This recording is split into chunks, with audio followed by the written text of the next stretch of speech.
Hello everybody, Game Freak 9917 here, and I am back today with more Forza Horizon 2 on the Xbox One. I'm bringing you another car review, and today I'm going to be reviewing the 1963 Chevrolet Corvette Grand Sport C2 Fast and Furious Edition.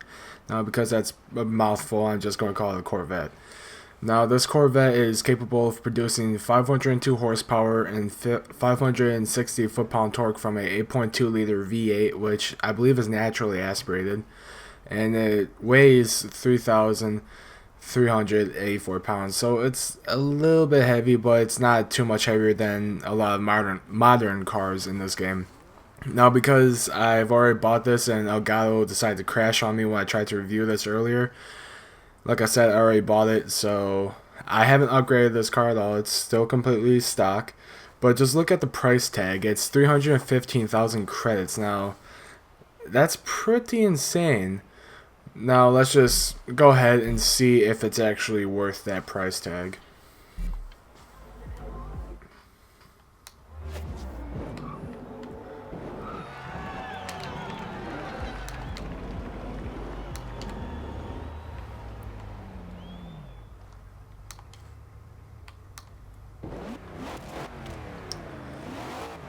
That V8 sounds so good though.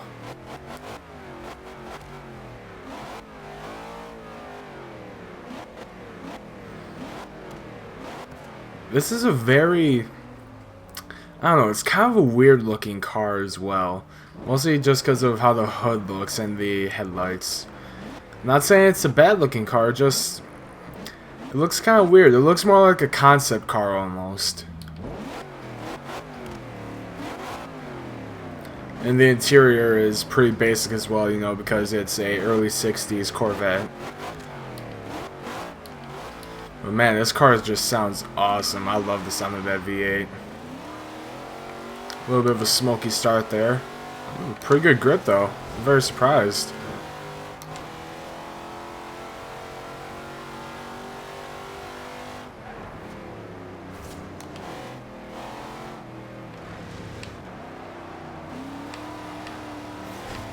Wow, this car has a lot of grip. See how it handles the gravel. A little spinny on the gravel there. Oh wow, but in second gear, it just caught grip immediately.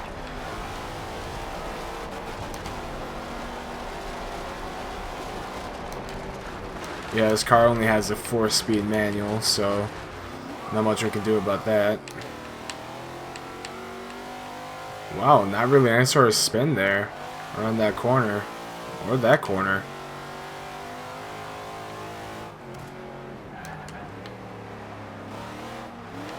Oh yeah, there's some spin there, but man, just counter steer it a little bit and it just snaps right into place. That's what I really like to see in the car. It's okay if it has a little bit of the back end kicking out, but I just don't want a full spin out.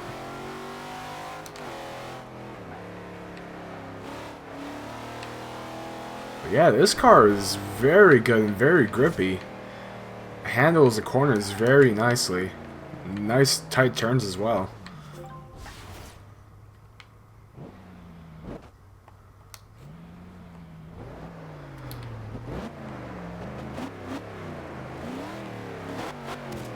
Man, I just love the sound of that V8. Let's try to launch it around 4,500 RPMs, let's say. Ooh, some wheel spin there, but very grippy though. I'm pretty sure I could have launched it a whole lot better as well. Ooh, yep. So, ooh, we topped out. Can we at least see a 4 or 154? Maybe? Nope, at 153.94. I just have to grab my piece of paper out of here and fish out my pen. Alright, so 153.94. It's not the slowest we had. It's not particularly fast though by any means. You know, like 500 plus horsepower is expected a little bit more, but sure it doesn't help with only being limited with a 4-speed manual. So let's just go ahead, take it to the garage, and see what we can do with this car.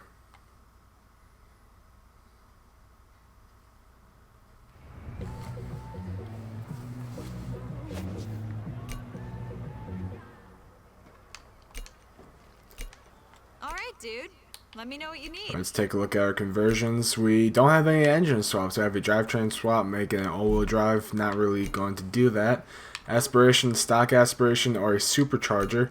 Might as well go with that. I'm not quite sure if there's any sort of pro-charger or turbocharger on this car, but I don't think that there is. So I'm just going to... There is sort of one way to test that, though. Let's put the stock aspiration back on. Go to the engine. Yep, there's no turbocharger. So let's throw that supercharger on. Now all we have to do is just sit here while I completely upgrade this car. I'm not expecting insane amounts of horsepower from this car, to be honest. Maybe around 800 mark if we're lucky. Depends on how much horsepower that supercharger is going to be pushing out. Oh yeah, it looks like 800 is a plausible number. 850 and maybe a little bit out of reach, though. I'm not quite sure. It all kind of depends on that supercharger.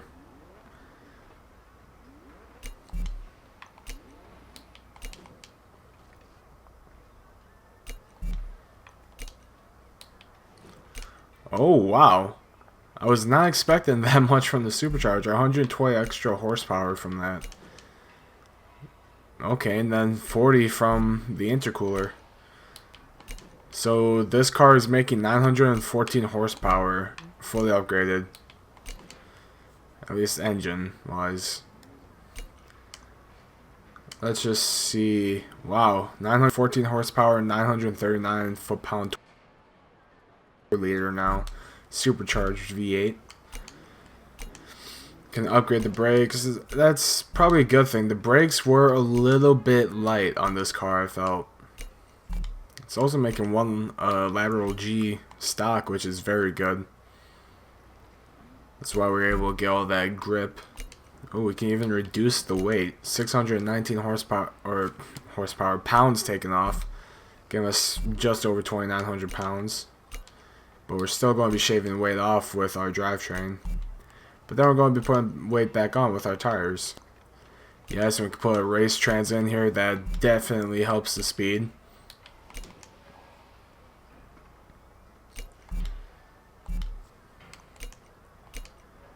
Ooh, we can even put race tires on here. 1.1 Gs now. It's pretty good. Hopefully with upgraded tire width we can be looking at 1.2. Oh, maybe not. I was expecting a little bit fatter tires on the front. Yep, so it looks like we're just going to be sticking with 1.1 Gs. And there's no aero and appearance upgrades. So let's just go ahead and see what this car is made of now.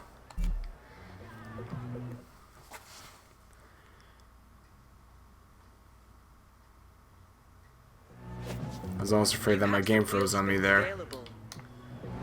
Yes, I'm aware of that. Not trying to spoil the engine too much now.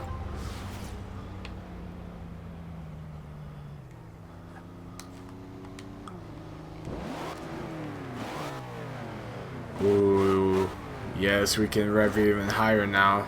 Sounds so nice.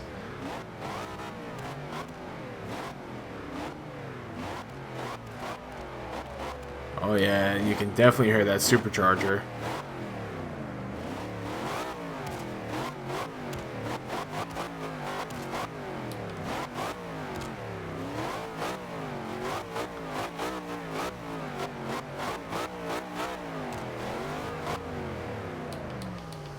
Man, this is such a beautiful sounding car. Nothing I love more than an old school V8.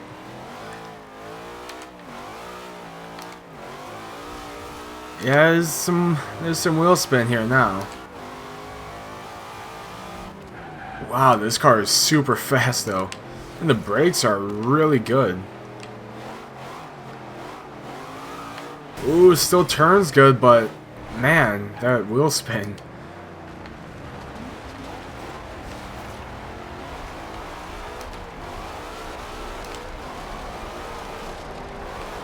it's got some decent grip on gravel, I guess. Man, that back end is so susceptible to kicking out, though. Jeez, look at that.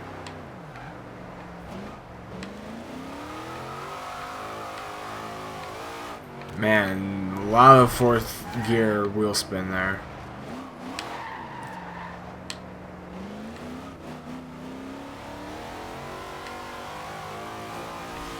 Alright, we were able to keep it under control there. Yeah, I can already tell this is a car that I wouldn't really feel comfortable with taking on a track.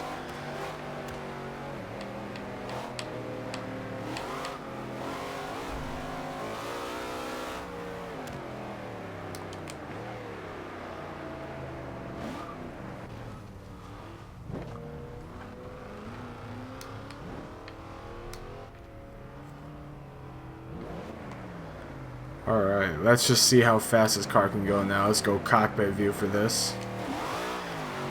Ooh, a lot more wheel spin than I would have wanted off the launch.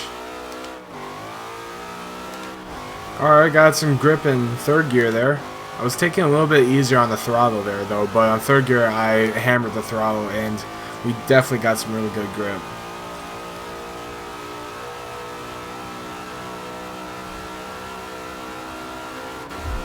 Oh, we're topping out a 217.55. Man, this car is quick, but man.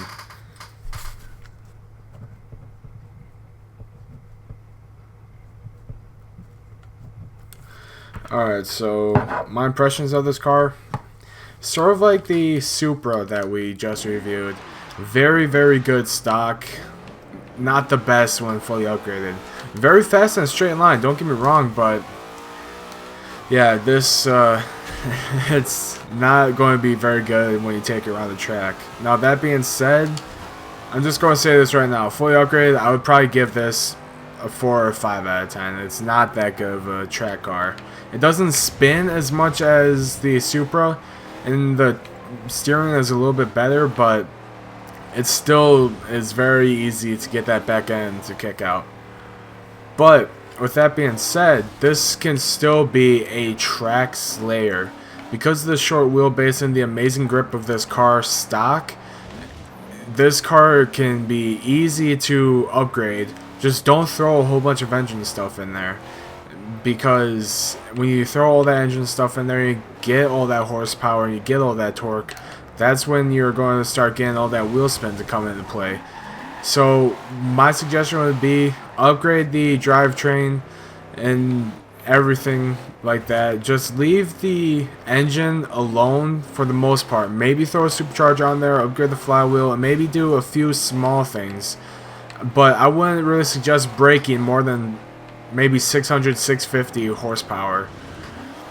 Because any more than that, I feel like it's just going to be spinning a little too much on the track. But that's just kind of my opinion. Now, stock, this car is an absolute track slayer. The only problem though with it being stock is you're only limited to 4 gears, and you start to top out around the 153, 154-ish mark. So you're not going to be able to slay any sort of cars in a straight line, especially cars that have a quicker acceleration, because even though this car had some decent acceleration, it wasn't really the best. You know, there are a whole bunch of other cars out there that accelerate a lot faster than this car, and that could easily blow this car away on a track. But this car, it's decent, you just gotta know what to do with it. But anyway, what I would rate this car fully upgraded, it would have to be a, I'm just going to give it a 5 out of 10. It's not that great of a track car. Although it does have very good turning and very good braking. That's pretty much the only thing that this car has going for it. And the acceleration is good, but if you just can't get it to grip, then there's no point of it. So that's just my opinion of the car. Well, anyway, I hope you guys enjoyed the video. If you did, let me know in the comment section down below, or just give the video a thumbs up. If you want to see more content from me and my friends and I record with them, make sure to hit the subscribe button. And I'd like to thank you all so much for watching, and I'll see you in the next video.